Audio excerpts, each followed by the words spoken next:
What's up, Ragin Nation? How's it going? This is Alex and you're watching a Ragin Ronin review. Got a review for you. Last weekend I saw Solo.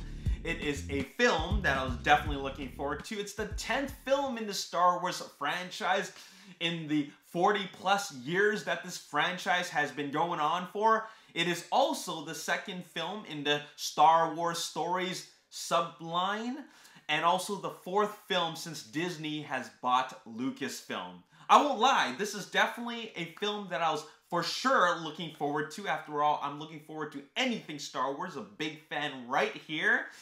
And this is a story about every Star Wars fan's favorite smuggler, so what's not to like? So, I watched it, I got a review for you, and I'm going to give you my expectations first, so check it out.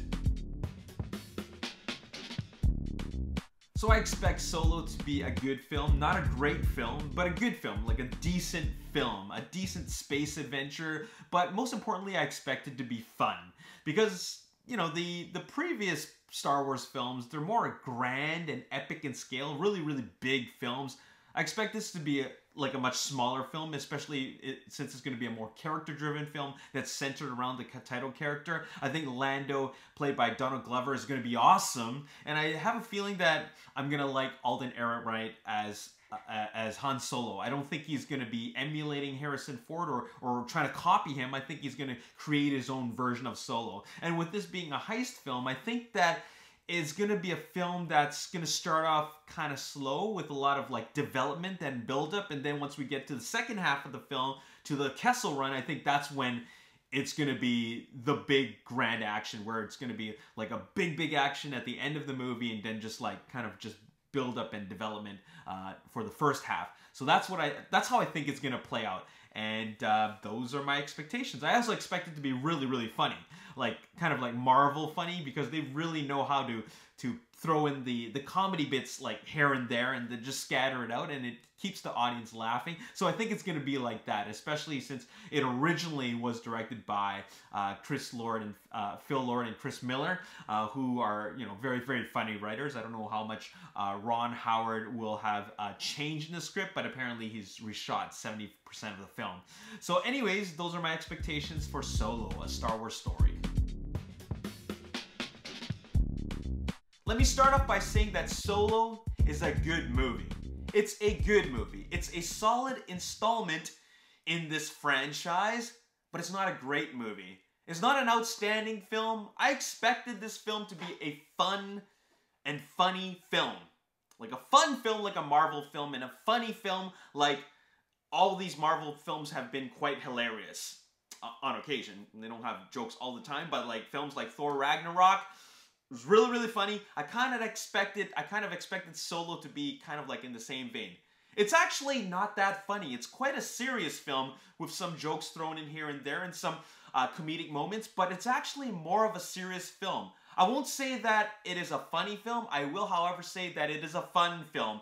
This is a space adventure, and it's exactly what I expected, in the sense that it is a space adventure, but it didn't play out in the way that I expected it to play out, because there was this huge emphasis on the fact that it's a heist movie, and it is a heist movie, but I was expecting more along the lines of lots and lots of build-up towards a spectacular finale. It wasn't really like that. It was more like lots of action, kind of like spaced out in a very well-balanced fashion, because I actually really like the pacing of the film. There's lots of action throughout the film, and a lot of development as we learn about the character. But essentially, this film is about the character, and all the action that takes place and everything that you see is an extension of the character, the title character, Han Solo. And this was a decent film, but it's definitely not a great film. And I expect Star Wars films to be great. I expect them to be outstanding, and I expect to walk out of the theater going, wow, that was something else. I didn't really feel that for Solo. I won't lie. I felt like, okay, that was cool. There was definitely some really great moments in it, but I didn't leave the theater going like, wow, that was amazing. Like that was really something else. But I did really like it. I definitely liked it. I'm definitely going to go back again. It met my expectations in the sense that it is a fun film and it is a good film. and I got to learn more about the title character, but I had different expectations. It was a little bit different from what I expected. So now here comes the part where I'm gonna give you my list of things that I liked about the movie and things that I felt could use some improvement. I'm gonna start off with things that could use some improvement, and that is, first of all, the very first impression that I got was that the film was dark and washed out. Just the whole entire film is dark and washed out, and it just doesn't look great.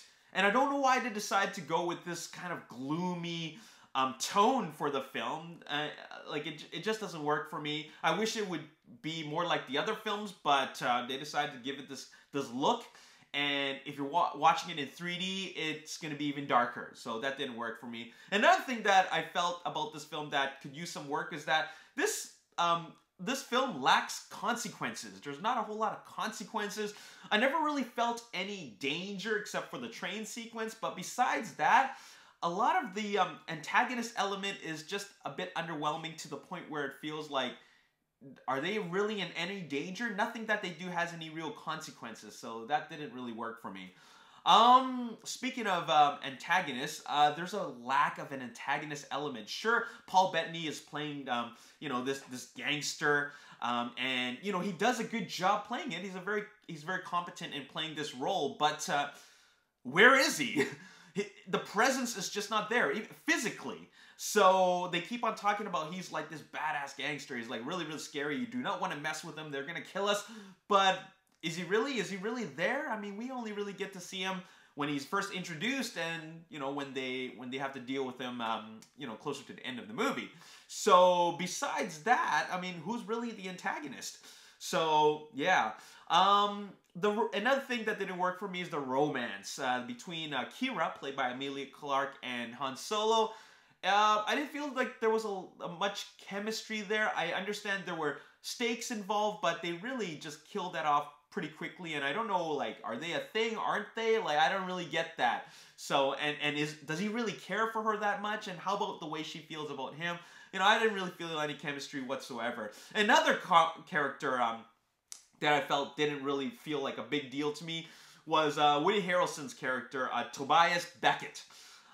You know, they introduce him as a bit of a badass, like he's got this leader role, and he's supposed to be a mentor to Solo, but is he really? I didn't feel that he was a mentor at all. I just felt he was someone just giving orders. That's all I really felt, and I just thought that he was going to be more of a mentor and that he meant something to Solo, but you know, he had his moments, but I just didn't really feel that mentor relationship there. So there you have it. It was also a simple film that tried too hard to be complex. Because, you know, there's a lot of really complex things about these characters. You'll notice that near the end of the movie, things start getting very, very complex. But let's say you take away all the complexities of those characters, you still get the same result. It's still the same film. They don't need to be complex. They just need to be strong, but they're just too complex. So therefore, it's like they're trying too hard when it really should just be a simple film that just plays out like as it should. So let's just step away from, you know, the complexities. Don't make it too complicated. This is not the sequel trilogy. The trilogy is not Force Awakens, not Last Jedi. This is simply Solo's origin story. You know, and another thing is that characters with personal agendas and the way it played out in this movie was just totally cliched. It's just so cliched that it starts getting predictable. So that's something that was a weak thing. And finally, for such a long film, I'm talking about a film that's 2 hours and 15 minutes, it's got a very loose script. You know, I like the story and, you know, I like how it played out, but it's got a loose script, meaning that, you know, there's a lot of things that I feel that, a lot of details that don't really go fully explained. Like, how did it get from point A to point B? I'm not talking about, like, just physically, like, geographically. How did it get from this point in the story into this point in the story? You know, there should be some details there that should fill in the blanks. Anyways, you know, I listed a whole bunch of cons about the film, like things that didn't work for me and could use some improvement. Now, let me list you the things that did work for me, all right? So, What's great about this film is that I don't feel that it's formulaic, in the sense that it's formulaic like other Star Wars films. It really breaks the mold. It's just a space adventure in this vast universe, so that really works for me. I like that it feels different from the other Star Wars films. Another thing is that I love all the Easter eggs. I love all the callbacks to things that we're familiar with, especially if you're a Star Wars fan. Alden Ehrenreich. Now, there's a lot riding on his role, you know, him as an actor playing this iconic smuggler role that we are so familiar with. Alden Ehrenreich doesn't try to emulate Harrison Ford, like, at all. And I think that's totally fine. What he does is he takes the Han Solo character and he owns it. He makes it his own. And I think that totally worked. Like, I like the way he portrayed Han Solo. It might be a different Han Solo than you're familiar with, but it totally worked. It wasn't a bad performance whatsoever. I liked it. It worked. And it had a lot of details that Han Solo does do, or would have done in the way that we know him, but it's definitely not, he's not trying to do a Harrison Ford impression. So that's great. Speaking of characters, Lando was perfectly cast. We knew he was going to be perfectly cast by the talented Donald Glover, and he is perfect. So I don't even know what else to say about his character, but that is Lando right there. He's a young Billy D. Williams, and Donald Glover nails it. I love the fact that this is a new direction, which is much needed. It is a very much needed new direction for this type of film. It's a space adventure film. It's a fun film. It's not a film that is like, needs to be epic. I just like the fact that it's like, just a space adventure, and that is totally fine. Now, there's a lot of things like, maybe you had questions about how things happened in the original trilogy, or why this is like that, or just little details you wanted to know about things that were introduced in the original trilogy. This really answers those questions. Why is it like this? Why does he have this? Why does, what is all this about? All those things, well, not all those things, depends on how many questions you have, but a lot of those things are answered, and they followed up on those things, so that's really, really great. The Millennium Falcon is like a character. I love that the Millennium Falcon isn't just a ship. They make the Millennium Falcon like not just an extension of Han and Lando, but like a character. Like, you really care for the I guess the health or the safety of the Millennium Falcon, for lack of a better term. You care for the shape that she's in. So that is something that I didn't expect to happen. I just always felt like, okay, they're in the Millennium Falcon, awesome. They're going to do a lot of cool things. But it's more than that. You want the Millennium Falcon to make it through. So that's really awesome how, Ron Howard as a director was able to convey that to the audience. What's another thing that's great is that expands the lore immensely. I'm talking about really, really expanding the lore that we already know. Train heist was my favorite sequence. That was like awesome. Kessel Run was fun and exciting. Not groundbreaking, but definitely very fun and definitely very exciting. And if you love seeing the Millennium Falcon in action, then you'll love the Kessel Run. And the last thing I want to say is that this is a film that really executes great world building. Okay, world building. Because you know how the sequel trilogy just introduces like more worlds to us, more concepts, and a lot of new things.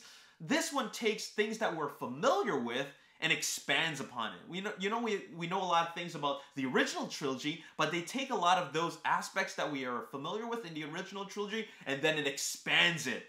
And then it expands it to a point where we feel like, this is really interesting. I didn't know this about this aspect of the original trilogy. I'm glad they tapped upon that. Now, as for my overall thoughts, this is a fun film. This is a really decent addition to the Star Wars franchise. It's definitely not something that is groundbreaking in any way, shape, or form. It's not epic like a lot of the other films, and it's definitely not an outstanding film, but it is a fun time. It's a ride film.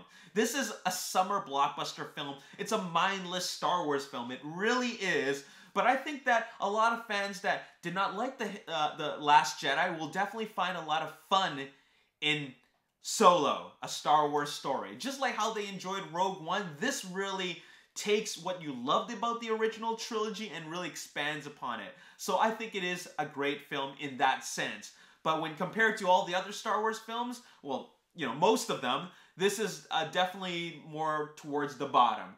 But still, I really like this film, and I'm actually going to watch it again, but this time in 2D. So I'm going to give it a 7.5 out of 10. Definitely one of the more lower scores that I've given a Star Wars film, but I feel that it's definitely a deserved score. 7.5 out of 10. Go check it out. This is a film made for Star Wars fans, and if you are a Star Wars fan, you will most likely enjoy a film like this. So there you have it. Anyways, hope you enjoyed my review. As always, if you enjoyed it and you want to see more, make sure you hit that like button, subscribe to the YouTube channel, like me on Facebook, The Ragin Nation. Also follow me on Twitter, Ragin Nation. My name is Alex. Thanks for watching. I'll see you next time. Peace.